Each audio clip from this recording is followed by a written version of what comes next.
Kita akan mendengarkan opening speech dari Ketua Departemen Ekonomi Sumber Daya dan Lingkungan Institut Pertanian Bogor kepada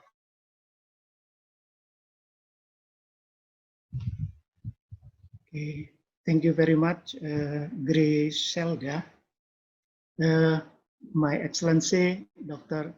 Hikmat Ramdan, Master of Science, My Excellency, Bapak Hari Priyadi, My Excellency, Dr. Meti Ekayani, is the Secretary of the ESL Department. My respectable for all audiences, and I'm proud of all students in the ESL Department. Assalamualaikum warahmatullahi wabarakatuh, and good afternoon.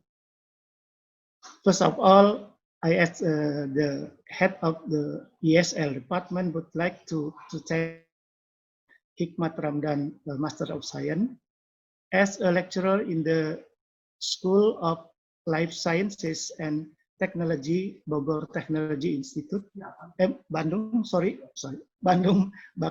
Technology Institute, and as and also as the main speaker for the. Thank you also to Mr. Hari Priyadi as technical advisor at the World Bank and senior associate researcher of IPB University, and as a moderator in this activity. Ladies and gentlemen, this webinar activity is the 7th series of ESL Green Talk, and this time it was carried out by the Resource Environmental Economic Student Association, or RISA. Thank you to Usman Abdul Halik as chairman of the association. Hopefully later the next activities can be further enhanced with ladies and gentlemen, in our webinar this time, the theme of, to be discussed is about management of ecosystem services using the technology of the Geographic Information System, or GIS. Dr. Hikmat Ramdan, Master of Science, as a senior lecturer at the ITB, is an expert in GIS. So that's why we can get deeper knowledge and information from his experience. Geographic Information System is a system that can support spatial decision making, and is able to integrate location description with the characteristic of phenomena that occur at the location. A geographic information system is a framework for gathering, managing, and analyzing data. So, root in the science of geography, GIS integrate many types and data. It produces a special location and organized layers of information into visualization using map and 3D scans. With this unique capability, GIS reveals deeper insight into data, such as pattern, relationship, and situation, helping user make a smarter decision.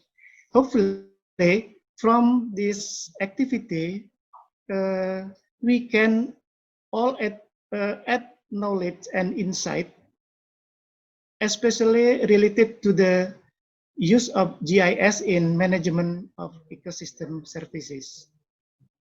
My appreciation goes to RISA team who has organized this event in very good ways and well planned. Now, I will speak in bahasa. Terima kasih. Ini cukup banyak, saya kira pesertanya dari yang disampaikan oleh Saudari Griselda, hostnya pada kesempatan ini, tercatat sih hampir 400-an kalau tidak salah gitu ya, dari berbagai instansi dan juga perguruan tinggi se-Indonesia dan juga ada beberapa dari Malaysia.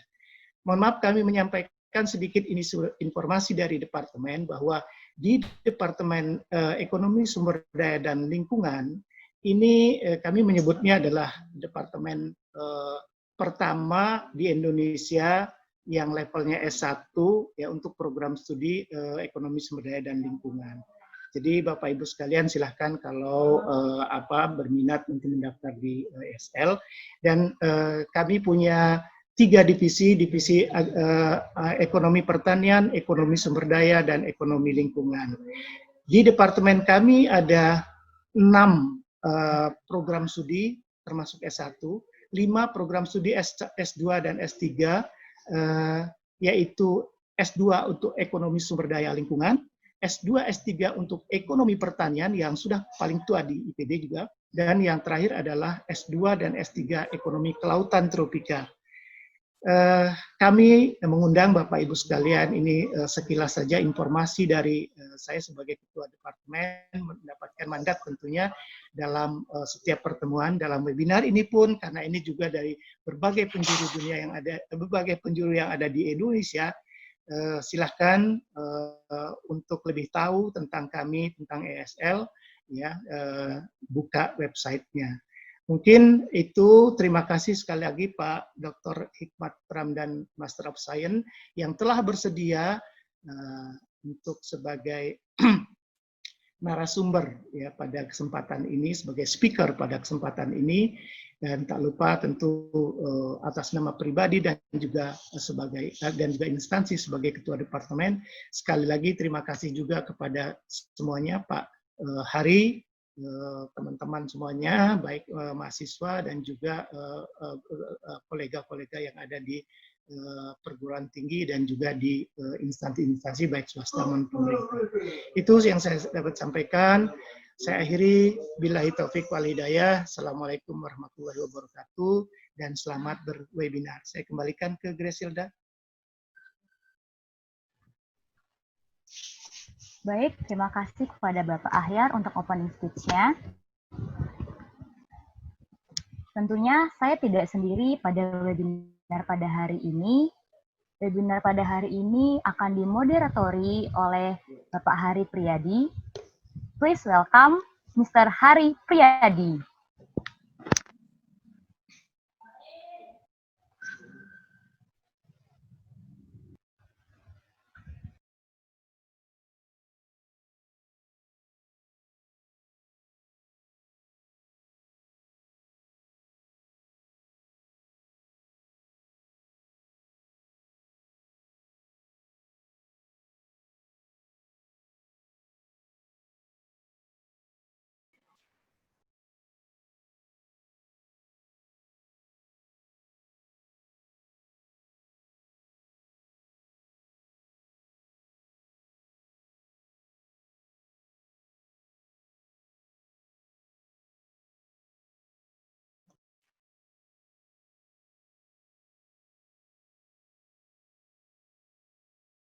Ini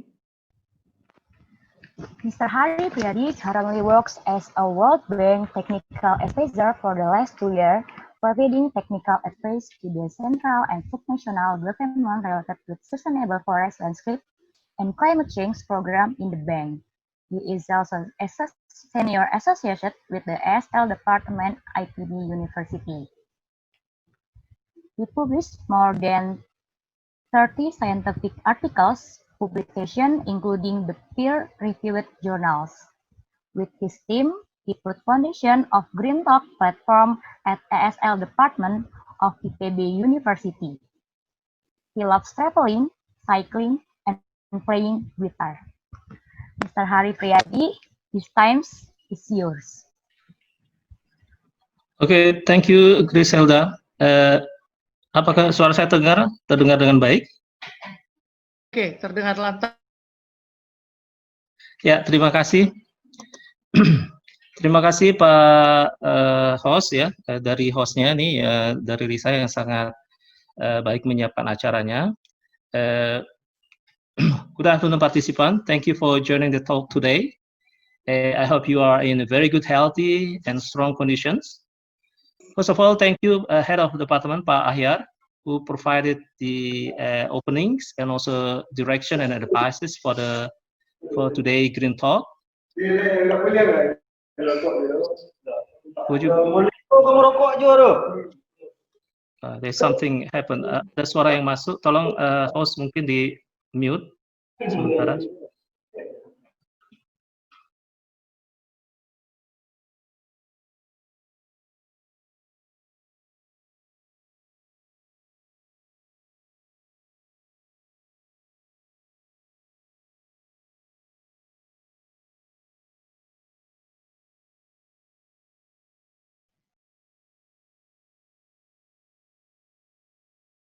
Pak Hari termute itu Pak Hari. Pak Hari termute. Iya, jadi tadi ternyata mute all. Saya sedang bicara kena mute juga. Oke, saya lanjutkan. Ya, saya sangat terima kasih kepada Risa yang sudah mengundang saya sebagai moderator. Ini adalah session ke-7 Green Talk ASL IPB University, the 7th Green Talk of ASL. Ini adalah ASL Department Platform untuk komunikasi. So this is a department platform for communication, share knowledge and experience of various issues dealing with the wide range of environment and economic aspects. In collaboration with the ESL Student Association, so-called RISA, Resources and Environment Economic Student Association. So today we have Dr. Hikmat Ramdan from IPB. He will share knowledge on management ecosystem services using GIS technology. So let me read the resume of the speaker. So please host share the speaker of the CV of speaker.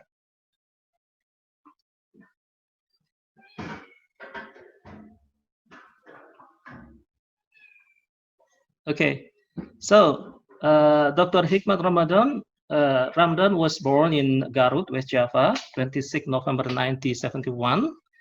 So he got education, a bachelor degree from IPB, and master from watershed management from IPB too, and doctorate degree from IPB in the field of natural resources and management. He also holds professional engineer in forestry engineering in IPB. So now he's the lecturer in program di Prodi Rekayasa Kehutanan di ITB, Institut Teknologi Bandung, dengan expertise pengelolaan das dan hidrologi, pengelolaan bentang alam terpadu, GIS dan spatial planning atau spatial modeling, dan juga ecosystem services. Beliau juga aktif di dalam studi atau proyek terkait dengan solid waste systems.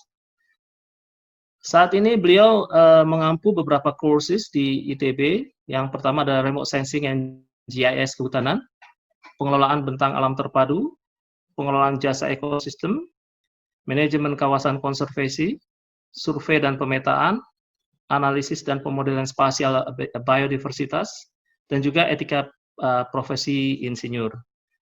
beliau juga aktif di dalam memberikan online training, especially training on mapping using drone, integrated drone and mapping.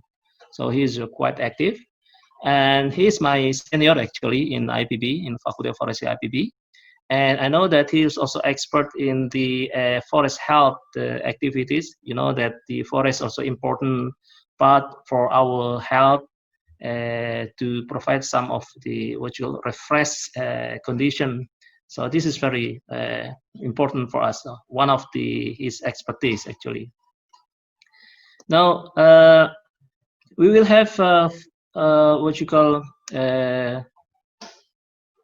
20-minute presentation from Pak Hikmat, and then we'll continue with Q and answer sessions. So those who want to ask and provide clarification, please, you may provide some note or information in the comment line of Zoom.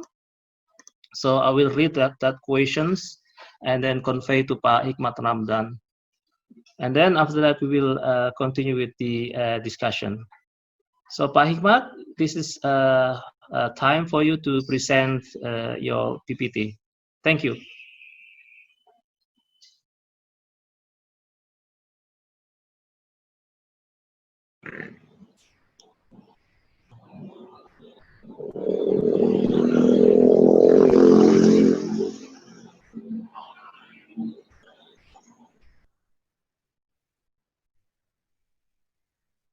Thank you.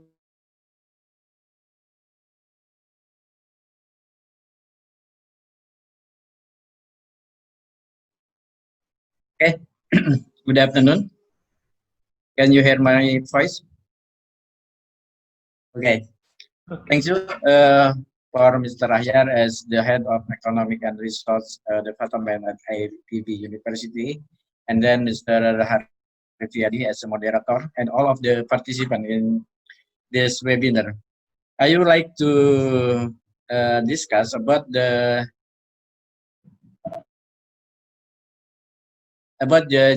GIS technology for ecosystem services management.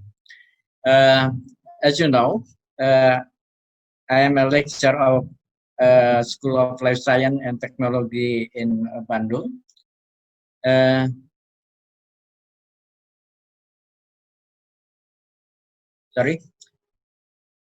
As you know, there is interaction between human and ecosystem. Human as ecological being, every time, everywhere, as always need the ecological stress, from the baby until the adult and until dies. In the ecological space, as the ecosystem, there is some parameter that is an important parameter in the ecosystem, like the number, relative abundance, composition, and interaction. This parameter in the ecosystem should provided many ecosystem services. Because of we are human and ecological being, we must depend on the ecosystem or ecological space. And then we call the ecological space as the natural capital. As you know, if we have lost capital, we are not sustainable. The natural capital is supporting for the carrying capacity for the human and development.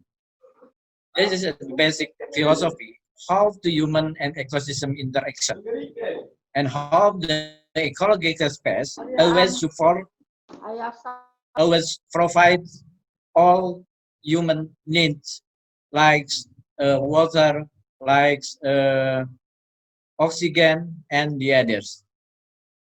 Jadi ini adalah bagaimana hubungan antara manusia dengan ekosistem, bahwa manusia itu sesungguhnya adalah makhluk ekologis yang dia tidak bisa dilepaskan dari dukungan ekologis itu sendiri. Jadi nggak ada ceritanya air diganti dengan yang lain atau oksigen dengan yang lain. Jadi sepanjang manusia itu sebagai makhluk ekologis, dia selalu membutuhkan ekosistem.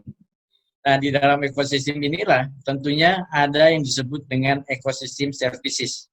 Dan ecosystem services hanya akan keluar kalau ekologisnya itu bagus. Jadi itu syaratnya. Jadi jangan bicara tentang ecosystem services if the ecosystem destructed. Nah, as you know, how in the second slide, I show you about the human as a prototype of watershed landscaping. Ecosystem provide ecosystem services for human being. As you know, human as prototype of integrated landscape landscape, like in the upper, middle, and the lower. Ecological space provides natural capital, both natural resources and then ecosystem services like water, biodiversity, carbon, ecosystem, and etc. Like this, that is some the ecosystem services category, such as supporting, provisioning, cultural, regulating, and then the ecosystem services always support the human well-being. But as you know, the human system, such as production, subsistence, social, political, economic, and administrative legal, have influence to the ecological space, such as the direct destruction and then soil loss and others. Jadi kita hidup dalam sebuah ruang ekologis. Makanya ini yang kita butuhkan, bagaimana pemahaman ruang terhadap pengelolaan ekosistem services ini. Jadi ekosistem services tidak akan keluar kalau ruang ekologisnya itu rusak. Ini yang jadi permasalahan. Ya, jadi bagaimana ruang-ruang ekosistem ini akan menghasilkan sebuah ekosistem services. Kita tidak bisa terlepas dengan ekosistem services. Sehari-hari kita makan dan menu makanan itu sesungguhnya adalah biodiversity. Jadi tidak ada ceritanya yang namanya makanan tanpa ada bumbu. Bumbu itu adalah biodiversity. Dan ini adalah human system. Kita menikmati human system kehidupannya dari supporting ekosistem, tapi manusia juga memiliki dampak terhadap ecological space.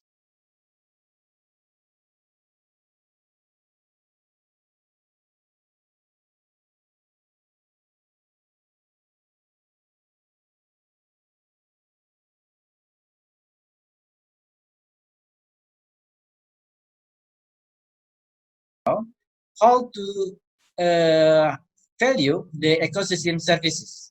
That is not know, to understand, and to appreciate, and to value. If you find the people with not sustainable thoughts, that is the category not know, to understand. But if we find the people in the position to appreciate and to value, it can be categorized as the sustainable thought. And then next, if we understand the ecological space related to the ecosystem services in the space, we have to the spatial thinking. What is the spatial thinking? Spatial thinking is think about the space in which we live. Many aspects in our life depend on the spatial thinking, such as the development activities are always related to spatial, such as the spatial planning, natural resourcing potential, and the etc., such as the forestry, agriculture, and the preservation of the environment need the spatial thinking. Spatial thinking need the spatial data. Whether we are realists, it or not, spatial activity actually inherent in our daily lives, such as you use Grab, you use GoFood, it's based on the spatial approaches. is based on spatial thinking. We live in the spatial era. And then we in the natural capital. I often call the result as the natural capital. The natural capital is comprise natural resources plus ecosystem services.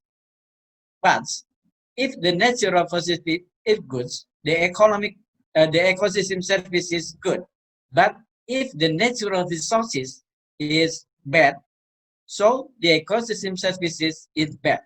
How the related between the spatial and the ecosystem services.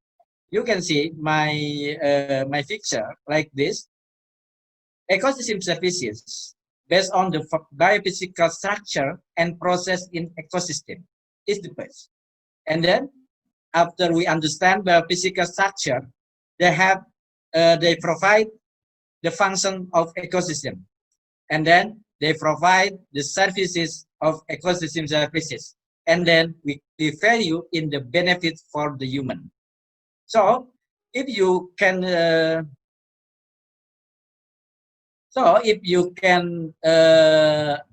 you can gain the benefit from the ecosystem services, you have to maintain the ecosystem like this. In the water resource ecosystem services, that is some properties like the biophysical structure, such as vegetation until the precipitation pattern, and then process in the hydrological, such start from the evaporation, transportation, throughfall, and then after the subsurface flow process, and then function, like the function. Forest capacity in store water in the vegetation and soil, such as, and then forest shading, and finally the regulation of flow. From the function, we can get the services, such as the water supply and water supply.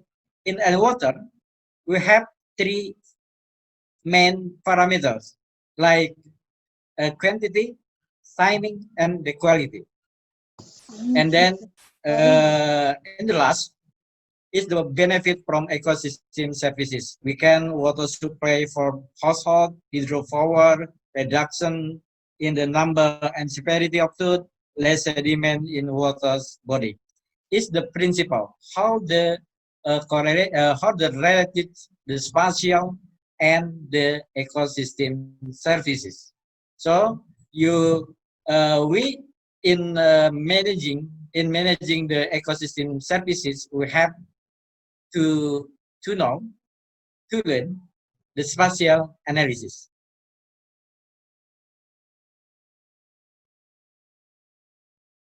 I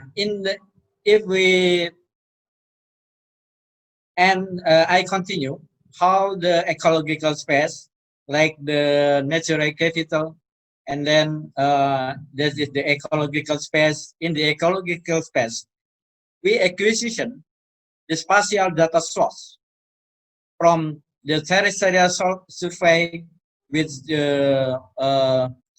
using the GPS in terrestrial.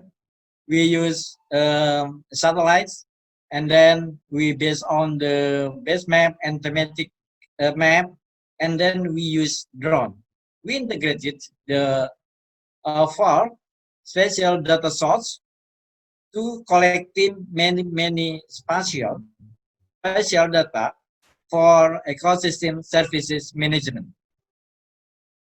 Like this, in the spatial, there are three spatial objects, such as a point connected to other point called lines.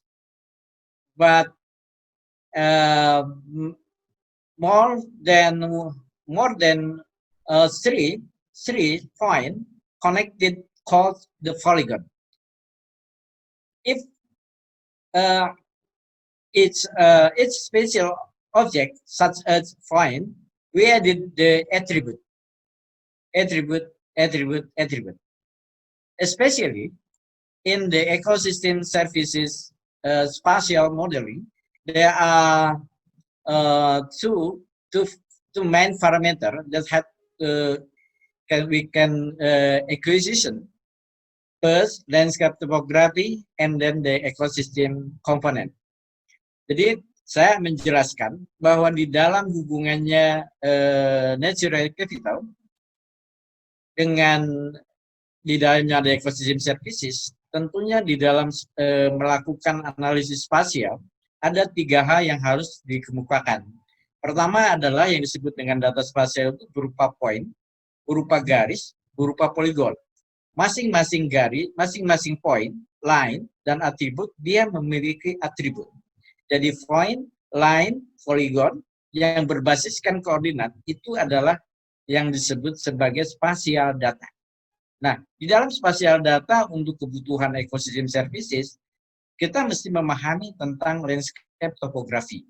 Dan yang kedua adalah ekosistem komponennya ini. Nanti sesudah ini saya akan mengupakan bagaimana contoh-contohnya untuk air, biodiversity, karbon, dan healing forest, juga wisata. Oke. That is my experience to develop the GIS technology for some ecosystem services. First, transboundary water ecosystem services. I call my invention as HESA. HESA in Arabic, but in English. Pak Hikmat, ya Pak. Pak Hikmat, videonya dimatikan ya memang ya? Ya Pak. Oh, videonya Pak Hikmat. Oh iya Pak. Ya. Oh, videonya memang sengaja dimatikan ya? Iya. Oh, oke, silakan lanjut Pak.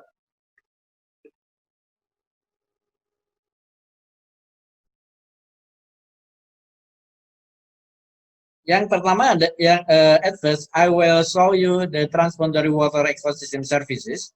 I call this method HESA, Hydro Ecosystem Services Spatial Assessment. The basic is you find upstream how to determine the area of water provider and the user. Jadi this HESA is helping to in negotiation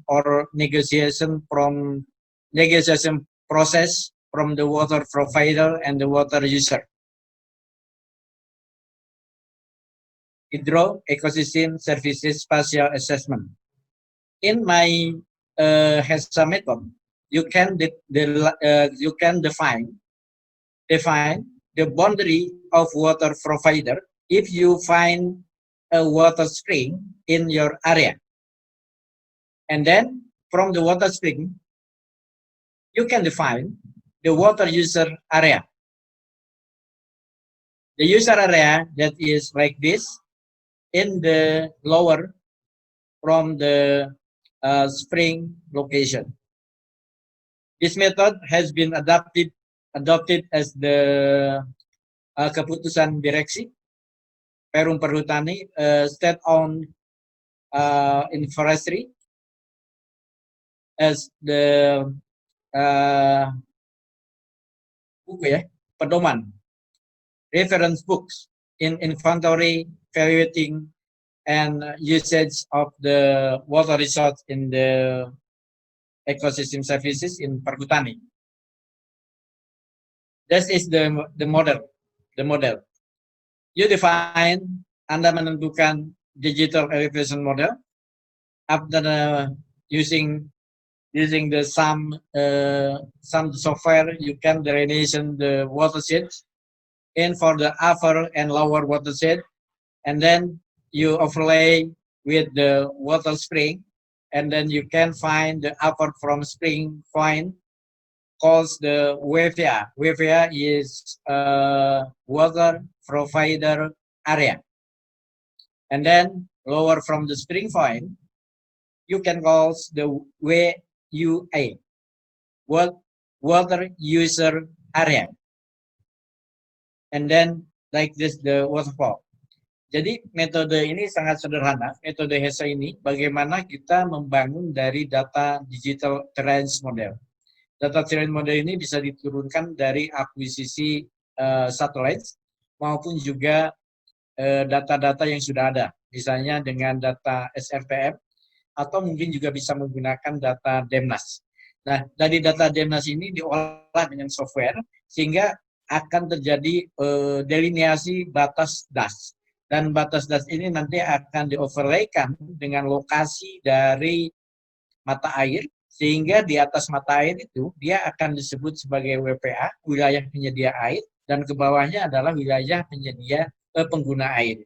Nah, ini akan memungkinkan bagaimana mekanisme transboundary water atau yang sekarang disebut dengan Payment for Ecosystem Services Mechanism, ini bisa membayar berapa luas wilayah yang harus dikonservasi.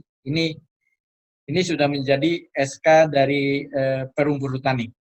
Dan pengembangan model ini saya cukup lama, kira-kira mungkin 10 tahun mengembangkan model ini. Ini adalah flowchart, ya. Flowchart how to define the water provide area and the water user area. This is example. If we define the water provide area and then the water user area, you overlay with the lens cover or you can overlay with map of land use, and then you can find the graphic like this, picture like this. This is the water provider area. In the water provider area, you can define how many land use in this area and how much area in this water provider area. If you in this in this model, you can find how many water users in the area. Like there may be is bus area. In the bus area, like the many housing, you can define that the water user in this area must be contribute to the upper area, to the water provider area. Like this. Peta wilayah penyedia dan pengguna air. Jadi kalau kita menemukan satu titik mata air itu keluarnya itu dari daerah mana saja yang ada di daerah hulu. Ini didelineasi dengan metode HESA tadi, sehingga dari sini kita akan mendapatkan alirannya kemana.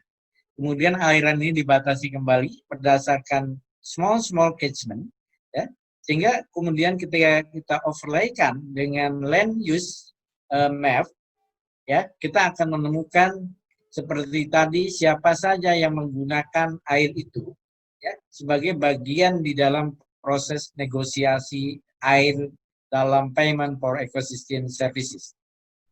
And then, as you know, from one ecosystem provide many ecosystem services. Jadi kita nggak bisa memisahkan antara ecosystem services. Jadi kalau misalnya ini satu kawasan hutan, dia hanya mengeluarkan air saja, tentunya tidak bisa. Jadi one ecosystem provide many ecosystem services. Makanya saya mengembangkan apa yang disebut dengan BESS. BESS is the bundle of ecosystem services technology. There are some ecosystem services can handling with this BESS method.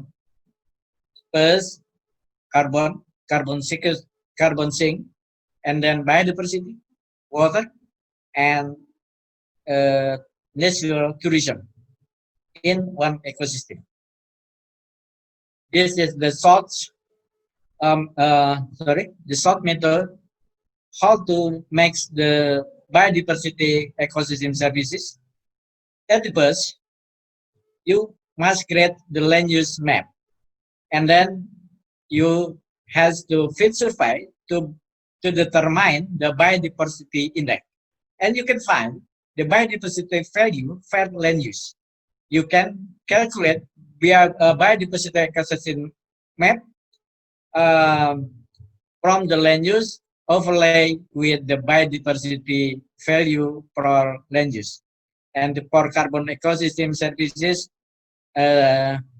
with surveys to estimate carbon storage for land use, you can carbon potentially per land use, and then you can you can find the carbon ecosystem services in the nature tourism map. You have the spatial data about the spots of nature tourism, and then especially for the water ecosystem services map, you have to mind map, water recharge zone map, and groundwater resource map. You can combine this, and you can get the water ecosystem services and the land use. And finally, you can get the map of base or bundle of ecosystem services technology map. It's the illustration in West Java. Like the national parks, national park, I think it's the Gunung Gede Pangrango National Park. There is the some ecosystem services, water, tourism, carbon, and biodiversity. And then this nature reserve in Subang, I see, in Subang. Burangrang Nature Reserve. There is many water ecosystem services and other. But is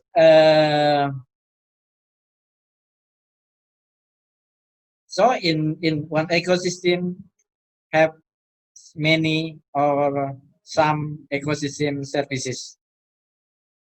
This is a distribution from the ecosystem services of biodiversity in West Java, and then the carbon storage in West Java, and then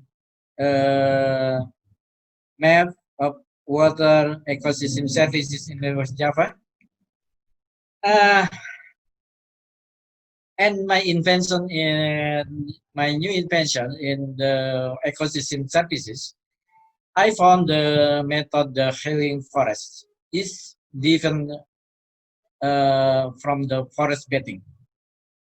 So in the healing forest, in my perspective, it's found in forest provide the healing service, such as is the example after the COVID, you can in charge in room, or in Indonesian is lockdown or PSBB. There is find the cabin fever syndrome. Emotional reaction arising for too long undergoing isolation or quarantine in the home or other places within a certain period.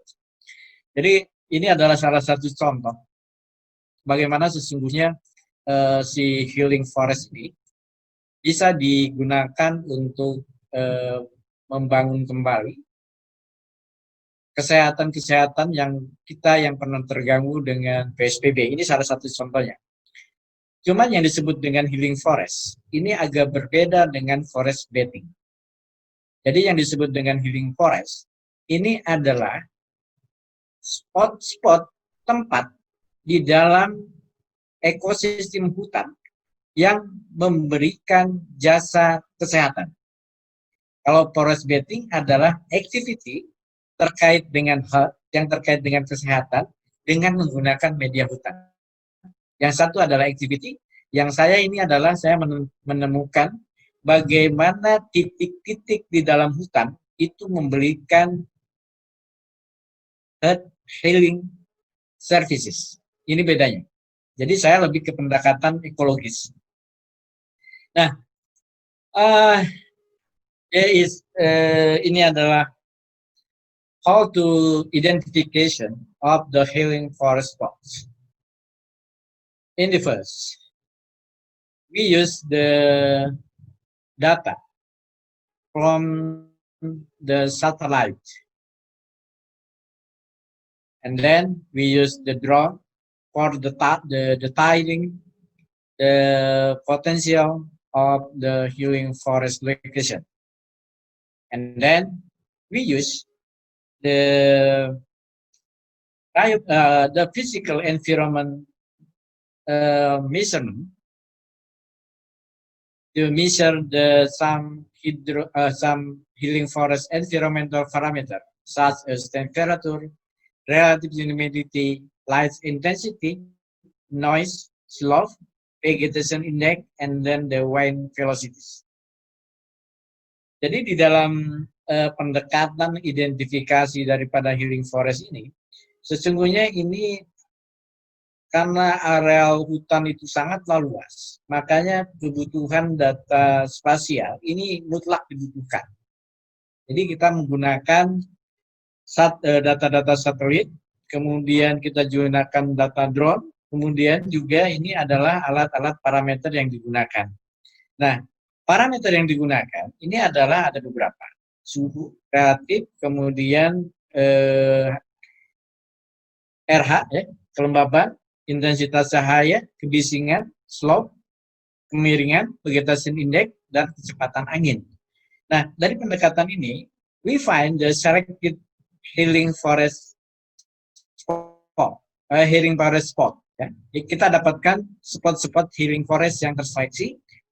Nah, kemudian di dalam healing forest yang terseleksi, di sini ada healing forest activities, atau disebut dengan forest bathing, atau Shinrin-yoku kalau dipanggil. Jadi dia lebih pada kegiatan terapi menggunakan hutan sebagai medianya. Tapi dalam pendekatan healing forest, ya, ini yang pertama kali kita tentukan. Nah, after we find the selected forest, we have to measure the health response of the healing forest participant. They are the blood pressure, heart rate, oxygen level in blood, sugar levels, and the stress level. I find you can use this small peripheral to measure the stress.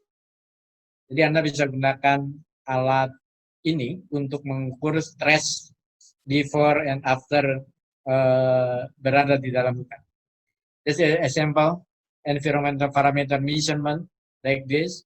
And then we monitor the health response like this. I think the better forest, healthier people, like this.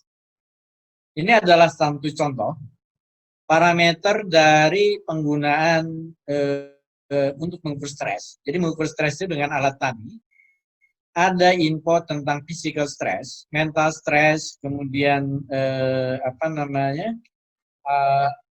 stress score, kemudian juga resiliensi. Ini yang kemarin dilakukan di Hutan Pendidikan Walat bulan tahun 2019 ya, bulan November.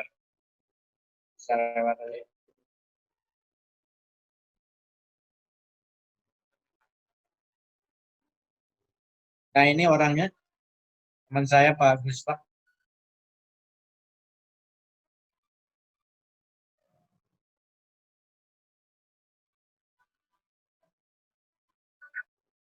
Nah,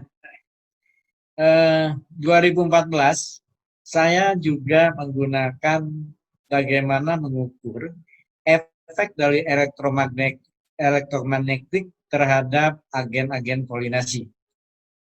Waktu itu ada kegiatan Asian Development Bank, ya. Jadi ini di Taman Wisata Alam Gunung Tangkuban Perahu. Jadi di dalam taman ini ada beberapa, ini adalah menara untuk navigasi udara, dan juga ini ada yang di Pertamina. Kita mengukur dengan menggunakan spectrum analyzer. bagaimana pengaruh daripada gelombang elektromagnetik yang dipancarkan oleh oleh menara ya terhadap ruang sekelilingnya.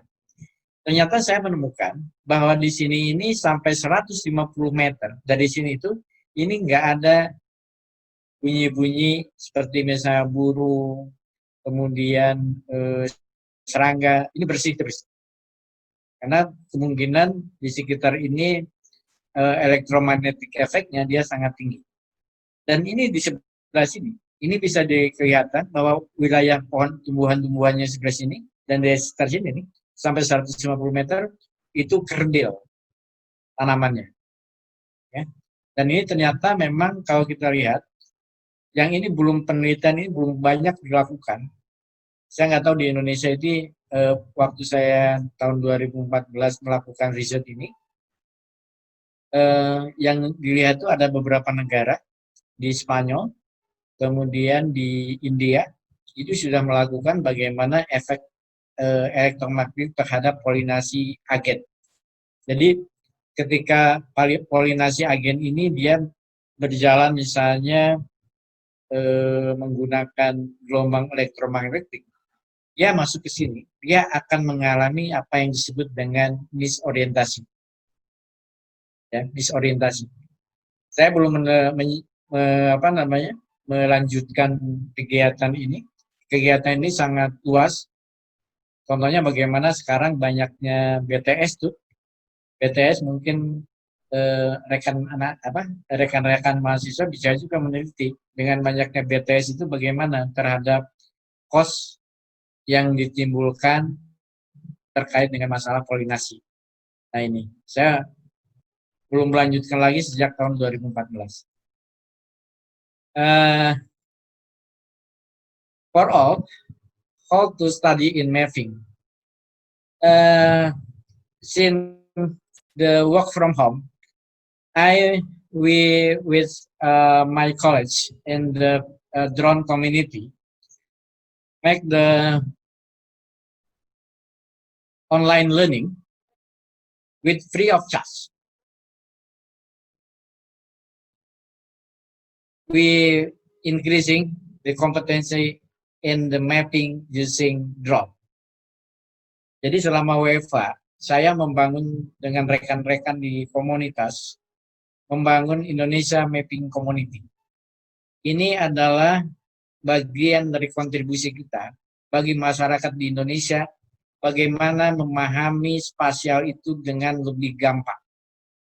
Jadi sampai saat ini kami sudah 18 angkatan, dan besok kita buka 19-20 angkatan. Silakan rekan-rekan mahasiswa maupun juga rekan-rekan dosen yang mau bergabung dengan Indonesia Mapping Community, kami sediakan bahan gratis asal bisa memegang komitmen 4 ini. Bahwa berbagi itu indah, pemberi dan penerima ilmu itu harus ikhlas, menjauhi energi negatif, dan has the commitment untuk menyebarkan ilmu dan mengamalkan dengan ikhlas. Jadi ini sebaran kami nih Pak Ahyar dan Pak Moderator. Ya, 3 menit lagi Pak Hikmat ya. Ya Pak. 2,5 menit lagi ya.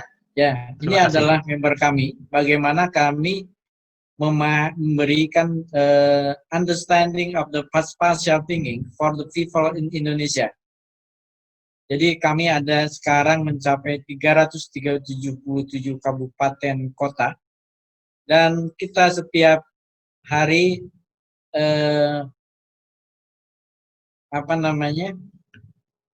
menyelenggarakan pelatihan ini.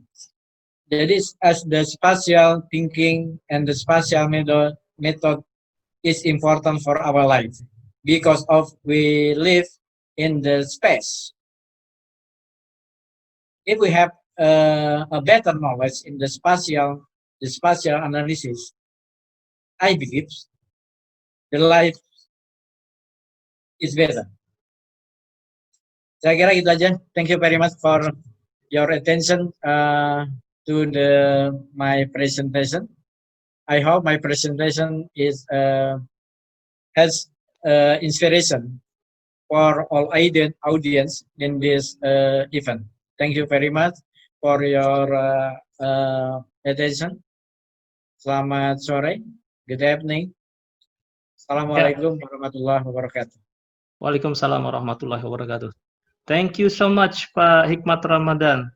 So I think this is very rich presentation, rich of knowledge, experiences, and also the benefit of GIS as a tool, ya, for ecosystem services, ya. Tadi Pak Hikmat Ramadan sudah berbagi, bukan hanya teori saja ya, tapi sudah prakteknya ya, berbagai bidang ya, dari mulai menggunakan GIS sebagai tool untuk membuat spatial planning di dalam jasa lingkungan ya, menilai jasa lingkungan, dan juga tadi yang menarik itu saya lihat bahwa GIS atau ecosystem services ini, terutama GIS tool ini berguna untuk forest healing ya, untuk kesehatan. Dan tadi key point-nya ya tadi yang sangat saya ingat ya sampai sekarang adalah bahwa salah satu indikator bahwa hutan itu bagus atau tidak itu dari situ.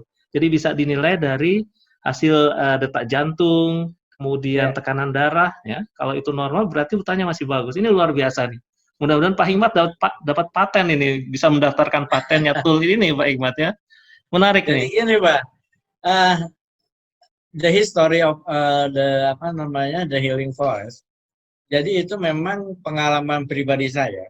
Saya 2016 Desember kena heart attacks, kena serangan jantung. Kemudian saya komplikasi dengan beberapa penyakit sebelumnya dengan diabetes. Kemudian ada masalah di saraf belakang.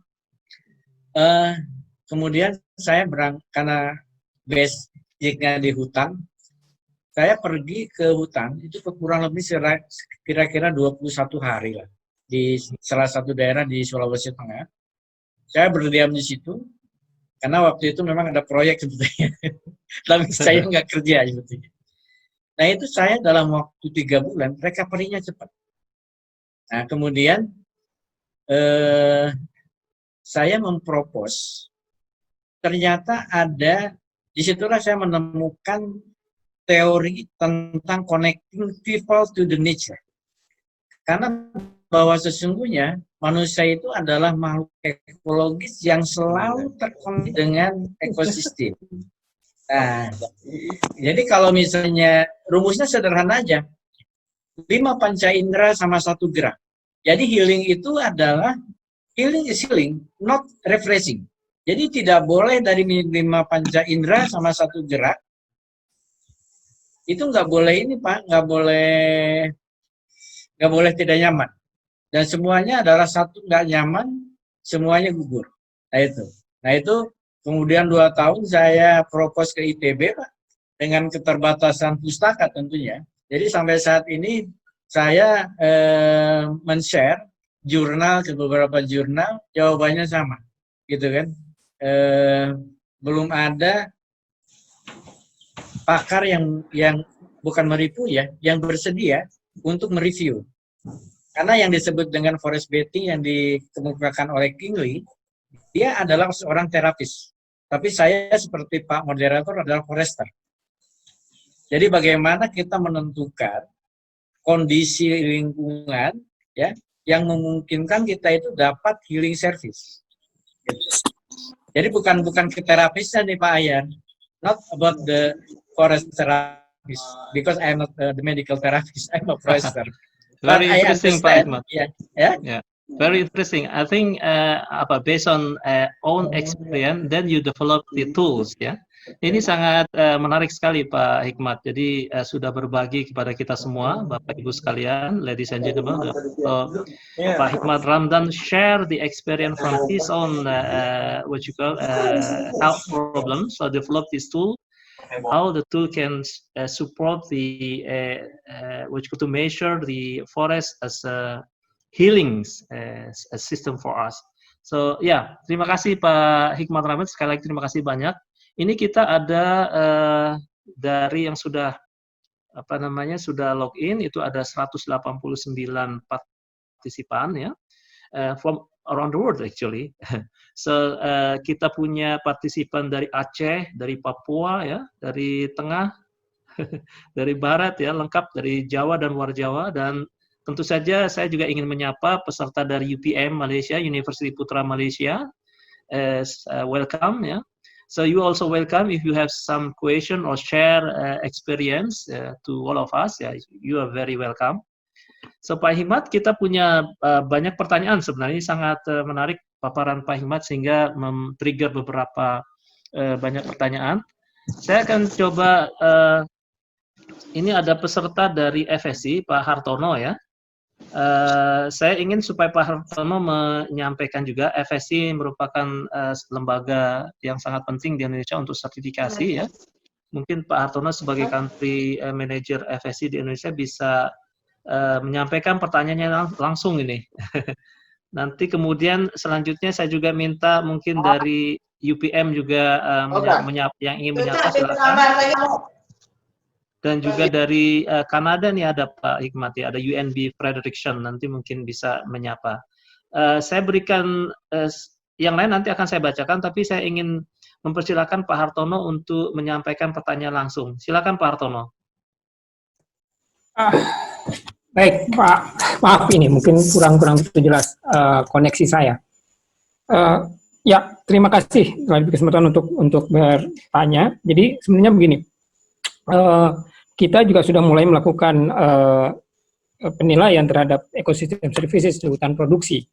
Ya, tentunya hutan produksi adalah suatu kondisi di mana ada situasi yang dinamis, ada perubahan situasi ya dari satu kondisi ke kondisi yang lain, dari hutan yang masih virgin kemudian ditebang, kemudian menjadi secondary, dan yang secondary setelah ditebang juga akan kembali menjadi lebih alami lagi dan kemudian bisa kembali ke kondisi primer gitu kan.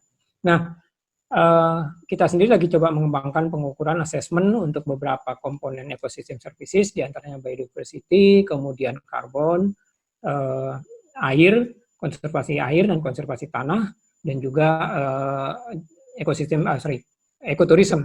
Ya. Nah, yang jadi pertanyaan saya sebenarnya kaitan itu adalah, apakah sudah pernah ada pengalaman melakukan pengukuran sebenarnya, baik secara terestrial maupun secara teknologi dengan satelit atau dengan apa, mengenai kondisi dinamis yang terjadi di hutan ini, kemudian bagaimana kita bisa mendapatkan, kita bisa menganalisis dan kemudian bagaimana sebenarnya kecenderungan perubahan yang terjadi tadi untuk menjadi sebuah adaptive management terhadap pengelolaan hutan itu sendiri. Ya, kira-kira begitu. Apakah sudah pernah ada pengalaman, dan mungkin kalau bisa sharing akan sangat baik, sangat berharga buat kami. Terima kasih. Baik, Ya, Pak Hartono. Saya kira ada yang menarik Pak. Jadi kaitannya dengan ekosistem services kan yang pertama kita harus pahami tentang parameternya. Nah, kayak seperti misalnya tadi biodiversity based on land covering, land use dan lain sebagainya. Nah, apa yang tadi disampaikan oleh Bapak, ini saya pernah lakukan juga di misalnya ya, contohnya untuk basicnya itu adalah spasial dinamik. Kita sudah menggunakan di beberapa tempat di Jawa Barat misalnya. Kemudian kemarin ada yang terkait dengan masalah karbon di Jambi. Saya kira itu bisa diaplikasikan di mana saja. Kecuali yang masalah air. Air ini agak unik. Pertama kita harus tahu tentang neraca sumber daya air wilayah. Itu satu. Yang kedua, harus memahami juga bagaimana gerakan air yang terkait dengan zona resapannya dan juga cadangan air tanahnya. Jadi penelitian saya dengan BPAHD 2014 di Jawa Barat, itu yang namanya hutan produksi. Kalau kita lihat struktur daripada resapan air dan juga cadangan air tanahnya, banyak yang berfungsi sebagai tata hidrologis. Jadi kita tidak hanya melihat dalam ekosistem services ini, tidak hanya melihat apa yang ada di atas permukaan. Karena kebetulan saya S2 saya di hidrologi Pak, tentang spasial dinamik. Ya. Jadi sedikit banyak memahami bagaimana dinamika-dinamika ruang. Itu yang penting. Jadi tiap dinamika ruang tiap ekosistem servicesnya itu memiliki karakteristik dan parameter yang berbeda. Saya kira itu Pak Hartono, terima kasih atas tanggapannya. Terima kasih Pak Hikmat. Nanti mungkin kalau ada diskusi follow up nanti bisa langsung Pak Hartono sampaikan ke Pak Dr. Hikmat ya. Nah ini Pak Hikmat ada pertanyaan menarik ini dari Konita Geografi UI ya. Beliau menanyakan seperti ini. Jadi untuk peta land use atau land cover pada input HESA bersumber dari BIG atau hasil ekstraksi dari pengolahan data penginderaan jarak jauh? Itu pertanyaannya ya. Kemudian jika pakai data TJ atau penginderaan jarak jauh untuk penelitian ini, resolusi spasialnya pakai kelas apa Pak? Sehingga informasinya bisa mencukupi. Gini, Kemudian bagaimana, ini yang terakhir Pak, bagaimana uji akurasi terhadap model yang Bapak buat? Nah itu, silakan Pak Hikmat. Gini, ini cerita aja. Jadi waktu model ini di riset, saya riset hampir kurang lebih sekitar 5 tahun lebih ya. Kemudian Perhutani minta model ini dijadikan sebagai salah satu rujukan menentukan berapa sih sebetulnya wilayah ke atas dari titik mata air. Jadi model ini hanya untuk spring water. Jadi kalau misalnya deep water nggak bisa, gitu ya. Nah, kalau menurut saya begini, masalah land use yang digunakan, ya, ini tergantung daripada luasnya, gitu kan? Tergantung daripada luasnya. Jadi kalau biasanya kan, ya kalau biasanya kalau kita punya citra yang lebih detail, ya itu kita gunakan. Gitu kan. Tapi kalau saya sekarang lebih banyak menggunakan drone untuk itunya. Karena kan kalau misalnya kalau areanya luas sih bisa saja kita menggunakan satelit-satelit yang ada ya, yang resolusinya kan sekarang resolusi udah ada yang sampai 10 cm. Gitu ya. Itu boleh digunakan. Jadi itu tergantung pilihan kita. Yang penting sesungguhnya di dalam HESA itu kan yang penting adalah kita mendapatkan data di TM sebetulnya. Itu untuk HESA. Kecuali kalau kita menggunakan BASE. BASE itu banyak yang menggunakan basicnya itu ada land use. Kalau HESA itu lebih menggunakan pada parameter topografinya. Gitu. Nah ini yang HESA ini Pak Moderator, itu dulu kita gunakan, ya, jadi ini lama nih Perhutani itu dulu nguji ya, hampir 2 tahun saya keliling di beberapa KPH, di Jawa Barat, Jawa Tengah, Jawa Timur, baru Perhutani mengesahkan HESA itu, padahal itu kerjaannya dia gitu kan, gitu, sama itu. Jadi sampai saat ini model ini, terutama begini, kenapa model ini diciptakan? Jadi sampai saat ini orang berbicara tentang mekanisme payment for ecosystem services. Dari beneficiary to provider.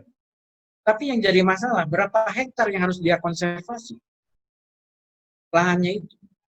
Nah, gagasan ini yang mendorong saya meneliti, gitu kan, dari satu titik mata air ke atasnya itu berapa hektar, dia larinya itu ke bawah itu berapa hektar. Gitu kan. Jadi ini lebih ke sifatnya tematik sih sebetulnya, ya. Lebih tematik, tidak kaitannya dengan base map, gitu. Ini adalah peta-peta yang sifatnya lebih tematik, yang bisa dikembangkan sesuai dengan kebutuhan kita, Bu. Gitu. Itu Pak Moderator. Terima kasih Pak Dr. Hikmat, sangat jelas. Ini ada pertanyaan lagi dari Pak Taufik Margani, dari Mutu Certifications ya. Tadi Pak Hikmat sudah memaparkan tentang fungsi-fungsi ecosystem services ya, atau IS, baik untuk perlindungan biodiversity, identifikasi karbon, sumber-sumber air, kemudian ekoturism, bahkan untuk health tadi ya, untuk healing. Nah, pertanyaannya dari Pak Taufik ini, apakah dalam satu lingkup unit manajemen itu semuanya bisa diidentifikasi menggunakan tool yang tadi Bapak buat, gitu kan? Kemudian apabila tidak, tantangannya di mana, Pak Hikmat? Baik. Itu pertanyaan Jadi dari Pak gini, Oke, jadi prinsipnya begini. Kita ini kan yang namanya ecosystem services itu adalah hasil daripada performance ekosistem. Itu kuncinya. Nah, yang nomor nolnya, kita jangan bicara ecosystem services kalau ekosistemnya rusak. Nggak ada istilah itu. Gitu. Jadi jangan dicampurkan. Kalau misalnya ekosistemnya rusak, ya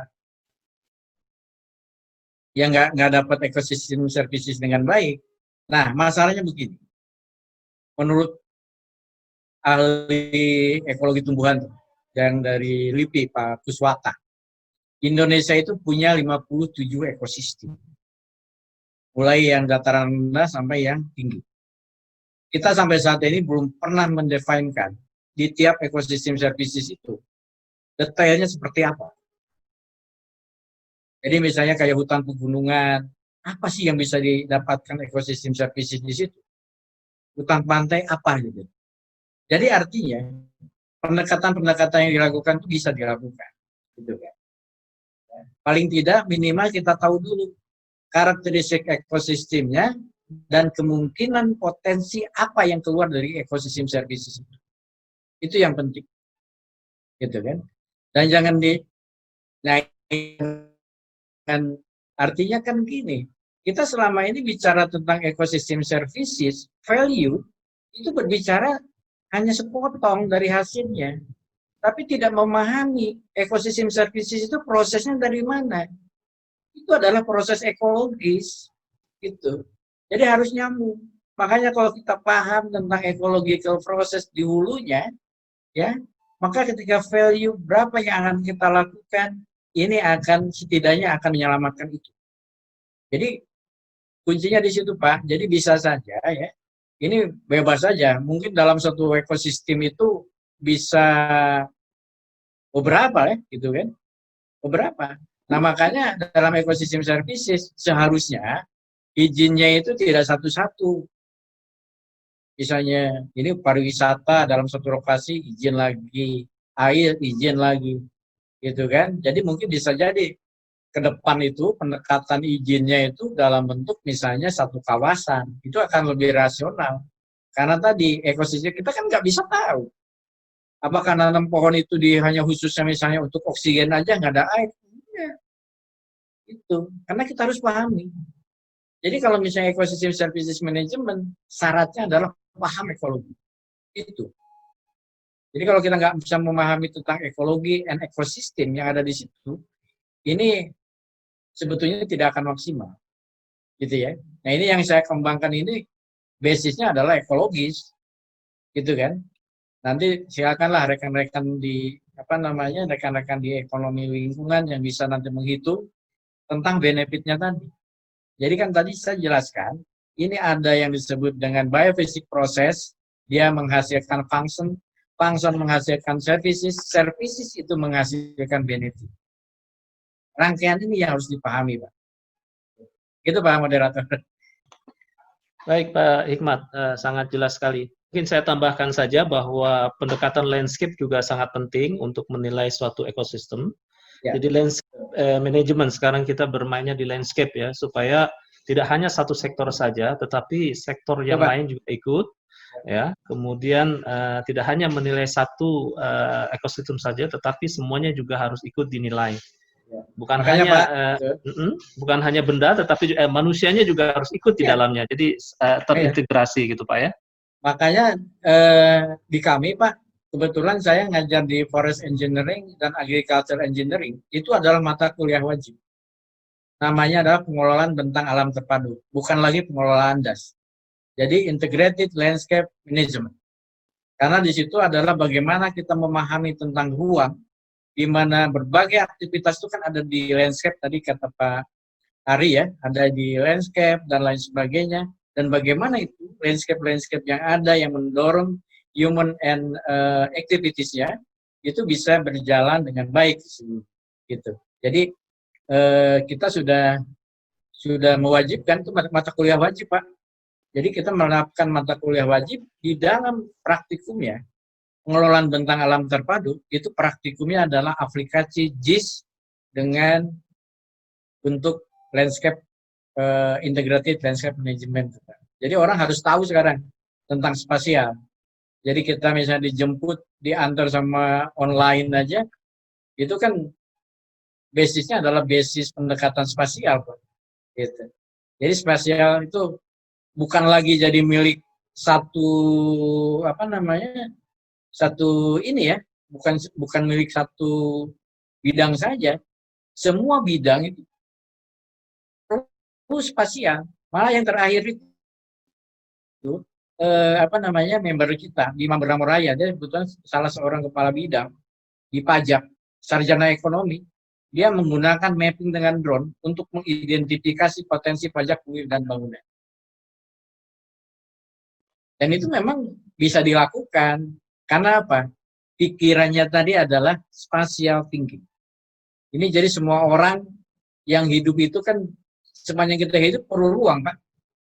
Sejak hidup sampai ke ruang kuburan juga kita perlu ruang gitu. Ada ruang dan waktu yang tidak bisa kita pisahkan, dan itu melekat. Saya kira itu Pak Ari, tambah saya. Ya, Pak Hikmat, terima kasih banyak. Tadi juga ada di kolom komentar yang saya baca juga bahwa sampai saat ini memang jasa lingkungan sudah memang bukan satu hal yang baru ya, jadi sudah lama dikenalkan dan juga dipraktekkan. Tapi ada yang disampaikan di sini oleh salah peserta bahwa apa kompensasinya gitu kan, di mana uangnya untuk pembayaran jasa lingkungan tersebut. Saya hanya sampaikan saja bahwa untuk payment for ecosystem services ini sebenarnya sudah pembayaran sudah dilakukan gitu ya. Contohnya Indonesia sudah mendapatkan kompensasi dari Norway dalam mencegah deforestasi atau melalui mekanisme REDD+ ya, Reduce Emission from Deforestation and Forest Degradation. Itu kalau peserta melihat perkembangan berita bahwa sebulan atau 2 bulan yang lalu ada komitmen dari negara Norwegia untuk memberikan kompensasi emission reduction yang dilakukan oleh Indonesia itu sebesar 56 juta US dollar ya, which is very good. Dan satu lagi mungkin lewat mekanisme Plan 5 ya, mekanisme yang lain di Jambi itu sudah ada yang dilakukan oleh teman-teman warsi, itu mereka mendapatkan kompensasi karena masyarakatnya menjalankan proteksi terhadap hutan adat mereka mendapatkan kompensasi sekitar 1 miliar 2 bulan yang lalu ya, itu langsung diberikan kepada masyarakat karena kondisinya sekarang COVID lagi memerlukan kebutuhan dasar, jadi dibagikan dalam bentuk pembagian sembako. Tapi ada juga kegiatan-kegiatan lainnya yang bersifat pemberdayaan, kemudian kegiatan rehabilitasi gitu. Jadi sudah berjalan, Pak Ibu sekalian. Jadi bagaimana jasa lingkungan ini sudah berjalan.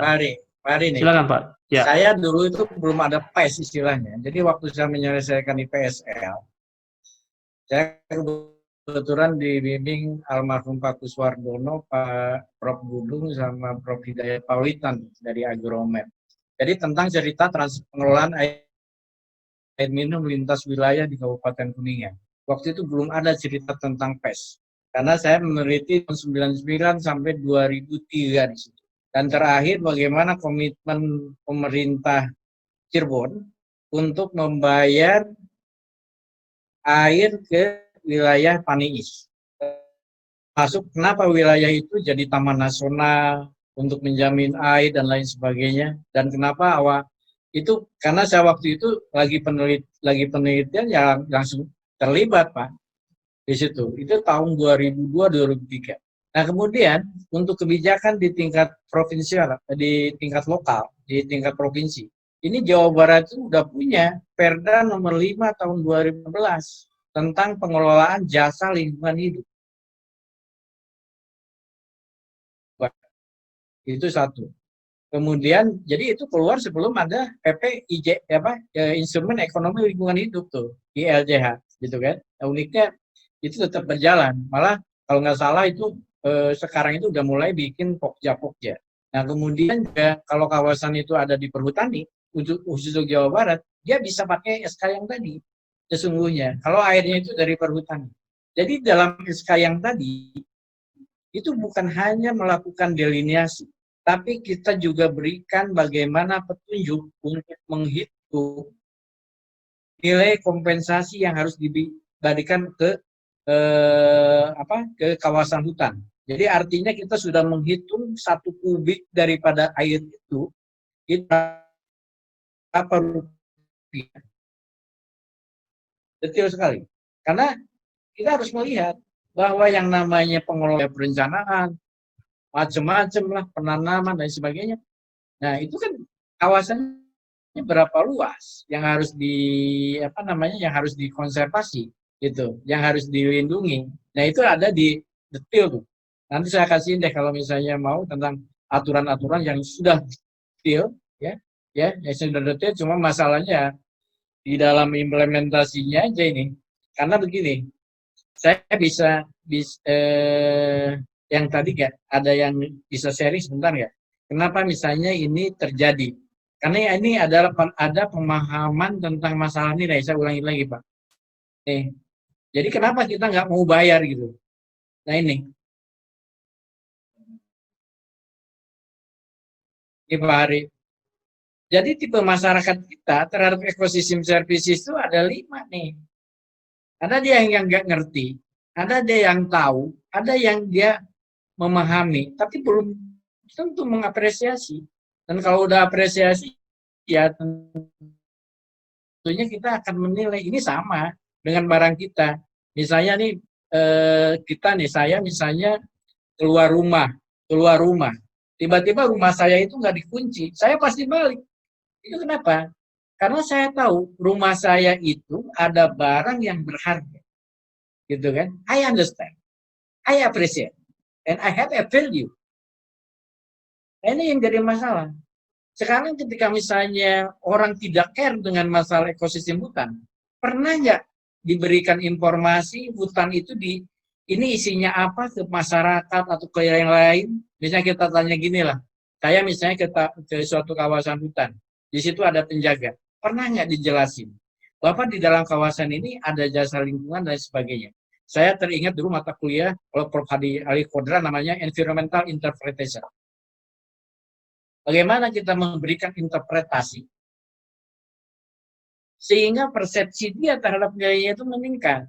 Jadi kalau misalnya dia tidak tahu, dia tidak akan memberikan apresiasi. Dia tidak akan memberikan nilai masalahnya. Jadi nilai itu adalah terkait dengan perspektif, Pak. Itu. Yang namanya nilai, mungkin di dalam teori ekonomi juga sama kan. Bisa jadi sekarang nilainya A, besok jadi B, berkurang atau begitu. Ini adalah masalahnya kita, gitu kan. Nah ini yang kalau menurut saya sih kita nggak bisa tidak mau nggak mau harus mengedukasi, gitu kan. Saya pernah tuh dulu zamannya Pak Prakosa itu di salah satu kawasan konservasi diminta untuk nurunin peramba yang masuk. Pendekatannya apa? Saya bawa mereka ke kampus, saya ajarin dendrologi dengan teman saya ajarin air. Apa jadinya? Jadi pam swakarsa itu. Karena apa? Dia menyadari value itu yang penting. Jadi saya agak gatal kalau misalnya value itu direduksi dari hanya masalah finansial. Jadi kayak oksigen yang kita hirup ya. Karena saya pernah sakit, pernah dioperasi parah gitu. Jadi tahu betul yang namanya oksigen itu harganya berapa itu satu tabung. Nggak mungkin 10.000 dia. Pasti ratusan ribu per hari. Taruhlah moderator kalau misalnya kita 10 tahun aja, berapa sih kita harus membeli oksigen? Dan itu yang namanya Tuhan itu ya, Allah itu sudah mengatur. Yang namanya ekosistem services, dia selalu ada dalam sebuah siklus. Kayak air. Ada nggak di antara audien yang hadir di sini yang bisa menunjukkan synthetic water atau air sintetik? Itu nggak ada. Air nggak bisa dibuat. Tapi kalau nggak ada air, kita mati. Karena itu adalah sebagian besar dari kebutuhan kita. Nah itu. Ini adalah masalah awareness, masalah kesadaran kita sebagai makhluk ekologis. Jadi kalau kita nggak sadar dengan makhluk ekologis, janganlah kita hirup oksigen. Janganlah kita makan minum H2O. Itu. Nah ini yang masalahnya apa? Masalah tentang value. Gitu kan. Jadi jadi kayak misalnya kita beli sesuatu, kalau kita nggak tahu, itu mubazir. Tapi kalau misalnya kita tahu, kita mengapresiasi gitu kan, baru kita memberikan nilai, gitu kan?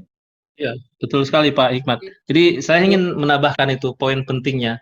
Kadang-kadang kita ini di negara tropis ini sangat take it for granted gitu dengan adanya banyak cahaya matahari gitu kan. Kemudian biodiversity-nya yang sangat kaya gitu.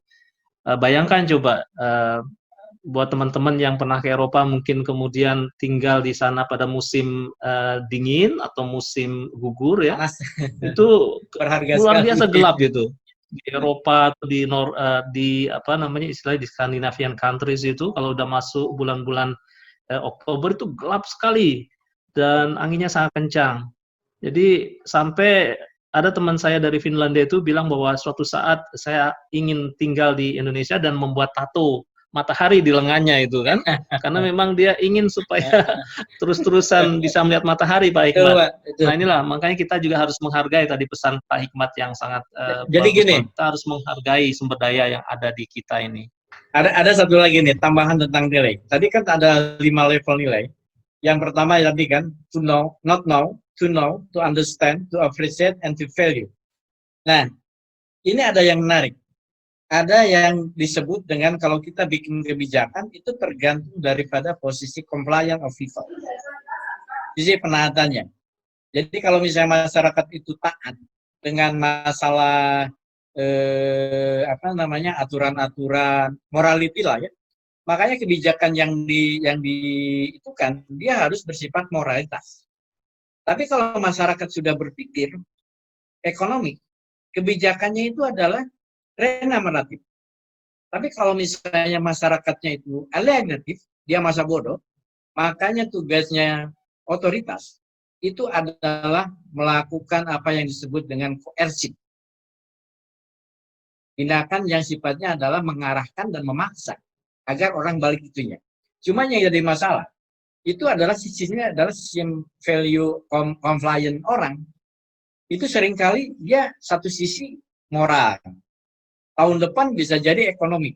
Saya pernah di salah satu tempat, kebetulan waktu itu sempat dilibatkan dalam perencanaan terkait penanggulangan illegal logging tuh.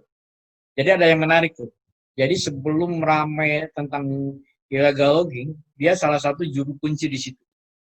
Dan dia bilang, wah ini nggak boleh, ini kebiasaan macam-macam. Tapi apa yang terjadi ketika tahun 2002? Dia ditangkap sebagai salah satu pimpinan dari illegal logger. Terus saya tanya, waktu di tahanan itu, saya bilang, Bapak dulu kan juru kunci. Karena yang ingat saya, iya Pak Hikmat. Tapi masalahnya apa? Anak saya ini gede Pak, perlu duit. Nah ini ada kayu gede, ya udah saya tebang aja. Itu di Taman Nasional Pak. Itu. Jadi bagaimana Pak yang Ramdan, namanya? Ya. Iya, Pak Hikmat, terima kasih. Kita cuma ada waktu 2 menit lagi. Saya Ya, ingin Pak. memberikan kesempatan kepada peserta dari Malaysia, dari UPM. So, those who are from UPM Malaysia, I can see your name here, Chin Kitom, and also one more, Safika Hanis. Are you still there? We would like to hear your voice if you still on, please. Yes, I am Hanis from Malaysia. Uh-huh. So actually, I want to ask about HESA, the one that Mr. Hikmat do.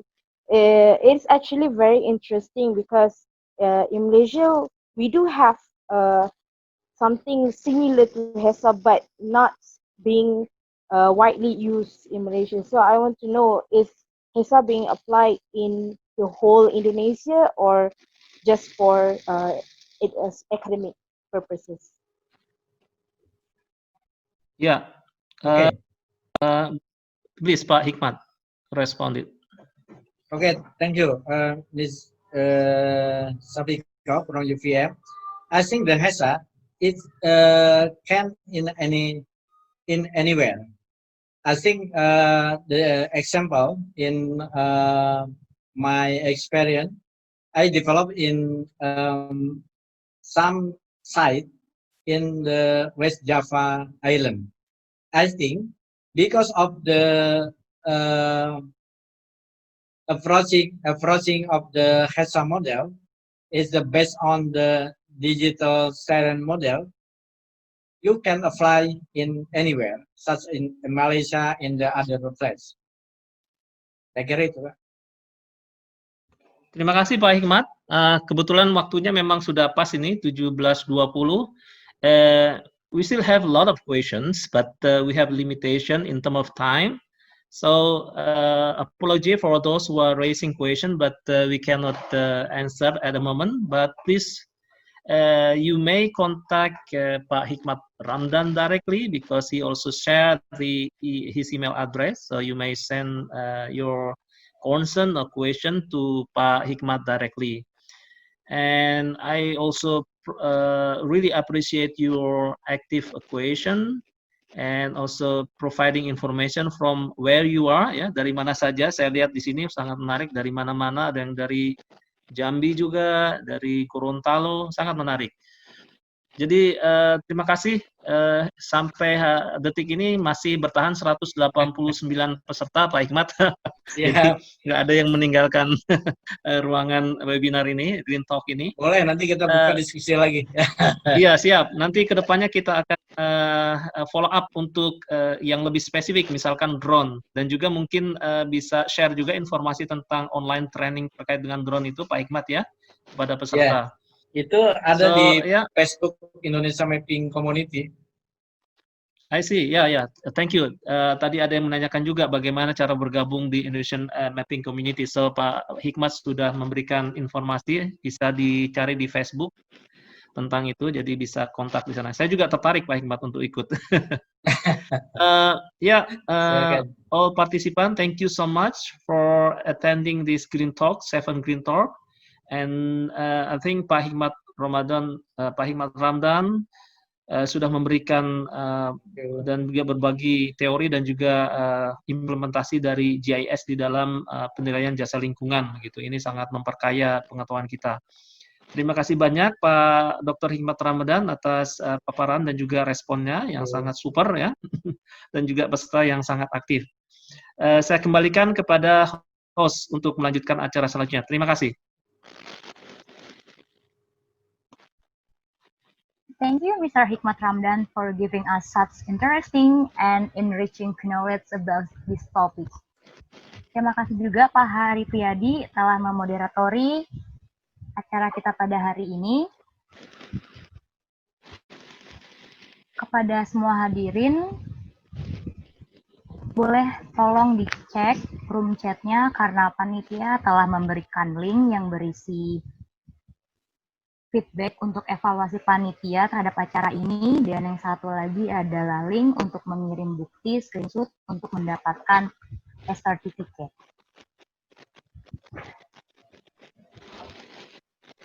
Baik, selanjutnya mari kita dengarkan acknowledgement dari Bapak Bahrudin Idris Tambubolon.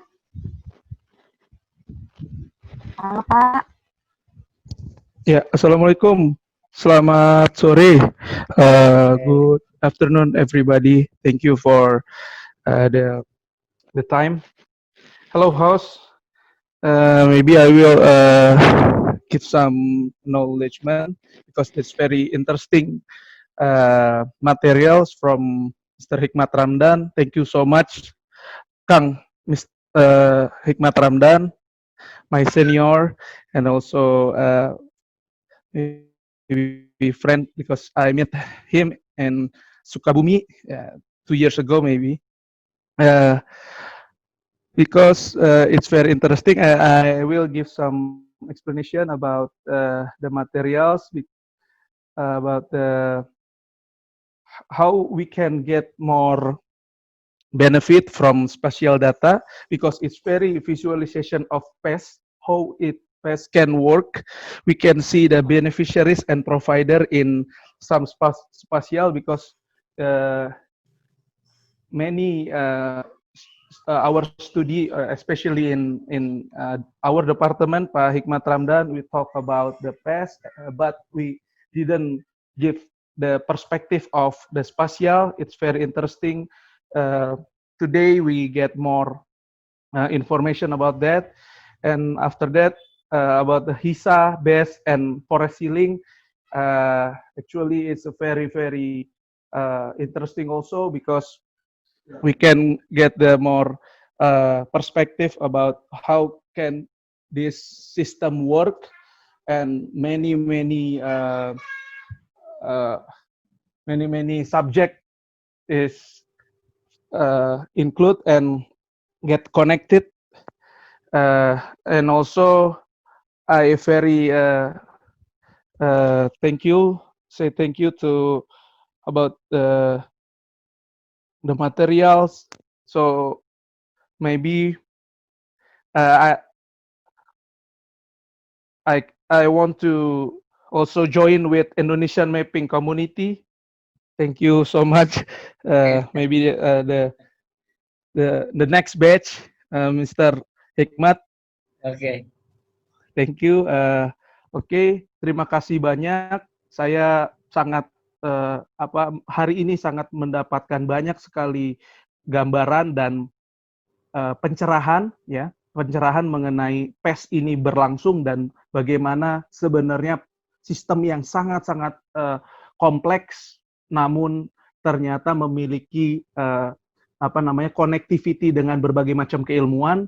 Tadi Pak Hikmat menyatakan sebagai seorang forester, tapi di sana kita bisa lihat forester yang punya pandangan jauh lebih melebihi keilmuan foresternya, saya rasa, karena beliau juga menggabungkan dengan IoT di sana, dengan kemampuan perkembangan zaman saat ini, di mana ilmu-ilmu yang dahulu beliau dapatkan, ini pelajaran untuk kita semua, teman-teman. Beliau selalu update dengan metode-metode terbaru dan mempertajam apa yang beliau pernah lakukan.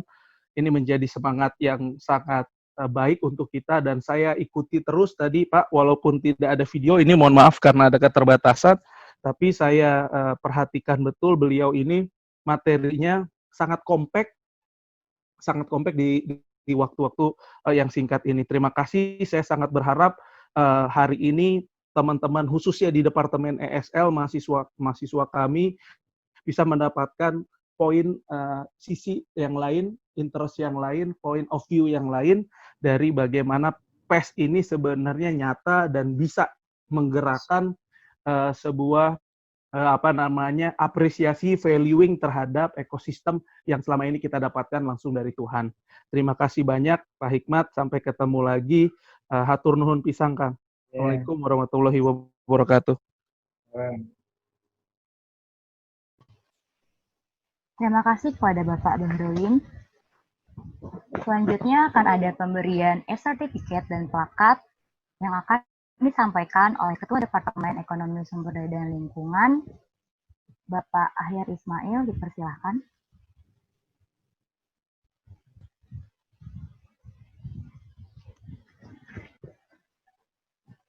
Halo Pak. Lupa. Baik, terima kasih Pak Rahmat, Dr. Rahmat Ramdan. Dulu di Universitas Winaya Mukti dulu ya Pak ya? Ya betul Pak. Siapa itu ada angkatan saya tuh di bawah Bapak, siapa tuh yang dari PSL? Wah, saya nggak ada Pak. Nggak ada. Ya saya 27 paling muda. Oh gitu. Baik, dengan demikian kami atas nama Ketua Departemen menyerahkan sertifikat untuk Pak Hikmat Ramdan ya, dan kami berharap ini bisa kerjasama kita ke depan itu lebih kita tingkatkan. Baik, terima kasih. Itu saja. Bila taufiq wal hidayah. Assalamualaikum warahmatullahi wabarakatuh. Baik Pak, makasih banyak. Makasih banyak Pak Ahyar. Ya, saya kembalikan ke di Selda ya, silakan. Terima kasih juga Pak, saya dapat sertifikat Pak Ahyar. Oh iya ya, Pak Hari juga. Ini Pak Hari ya. Oh iya, baik. Mungkin Pak, kalau rekan-rekan mahasiswa yang mau berminat meneruskan masalah webinar ini, kebetulan besok jam 9, saya diminta oleh Dinas Kehutanan Sumatera Barat dengan Direktorat Jenderal PSKL diminta membahas tentang identifikasi spot untuk killing forest. Jadi mungkin lebih detail itu disiarkan di YouTube, Pak. Di YouTube, karena kemarin tuh saya dapat informasi dari peserta, dari panitia, lebih dari sekitar 1.300 yang ikut, Pak. Yang itu. Jadi kemudian juga kami ini di AMC kan komunitas, jadi tiap hari, Pak, tiap malam tuh kita mengundang untuk berbagi sharing. Maka silakan dari ESL. Besok malam kebetulan Pak Prof. Dodi, Pak, tentang ekonomi hijau jam 7:30 malam. Nah, ini adalah bagian daripada komunitas sharing kita, Pak Hari. Jadi kira-kira 2 jam lah kita berbicara. Yang penting informatif dan inspiratif gitu. Ya, Jadi bukan cuma mapping yang kita ajari. Karena yang penting adalah bukan mappingnya sesungguhnya, adalah pemahaman tentang spasialnya, Pak. Itu. Jadi kalau misalnya saya juga kalau ngikutin kalau ngikutin teknologi sampai harus aplikasi mah capek juga gitu. Tapi setidaknya spatial thinking yang akan kita berikan, Pak, itu. Jadi maka silakan dari mungkin Pak Ahyar, ada rekan-rekan dosen yang mau sharing. Ini dari berbagai pihak, Pak. Jadi bukan cuma dari perguruan tinggi, tapi juga ada yang misalnya dari yang lain. Silakan. Ini kami sebetulnya punya kapasitas hampir 1.000, Pak. Hampir 1.000 Zoom yang saya sewa. Jadi silakan saja itu digunakan. Makanya tiap malam itu saya tidak pakai registrasi. Dia siapa aja yang masuk. Silakan, Pak, kalau misalnya Pak Hari, Pak Ahyar, mungkin rekan-rekan yang lain yang punya gagasan, ide yang bisa di-sharing untuk publik, Pak. Itu kebetulan Pak dari IPB besok Pak Wakil Rektor yang bersedia untuk memberikan ngobrol lah. Kalau malam tuh ngobrol, bukan webinar, Pak.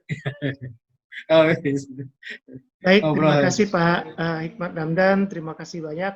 Pak Hari juga yang sudah memandu acara ini sampai akhir.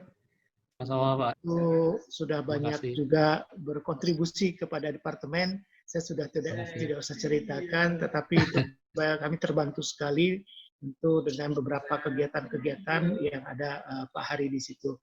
Sebagai Ketua Departemen, kami ucapkan terima kasih banyak Pak Hikmat Ramdan dan Pak Hari. Terima kasih Pak Kadep, Pak Ahyar Ismail. Terima kasih banyak. Sebagai host ya, terima kasih banyak. Terima kasih Rista. Baik, sekali lagi saya ucapkan terima kasih sebanyak-banyaknya untuk Bapak Hikmat Ramdan sebagai pembicara kita pada hari ini dan Bapak Hari Priyadi sebagai moderator kita pada hari ini. Untuk teman-teman sekalian, materi akan kami kirimkan bersamaan dengan e-sertifikat melalui email. Jadi teman-teman tidak usah khawatir jika ingin menonton ulang video ini, nanti akan kami kirimkan bersama e-sertifikat. Baik, tidak terasa sudah berada di penghujung acara. It's such a honor to me for being a host in this webinar because I can see many people are eager to know about this topic. Saya yakin ilmu yang telah kita dapatkan pada hari ini sangat bermanfaat di kemudian hari. Terima kasih untuk semua partisipasinya dari awal hingga akhirnya acara ini. Mohon maaf bila ada kekurangan. Saya Griselda Ripka, pamit undur diri dan sampai jumpa di ESL Green Talk selanjutnya.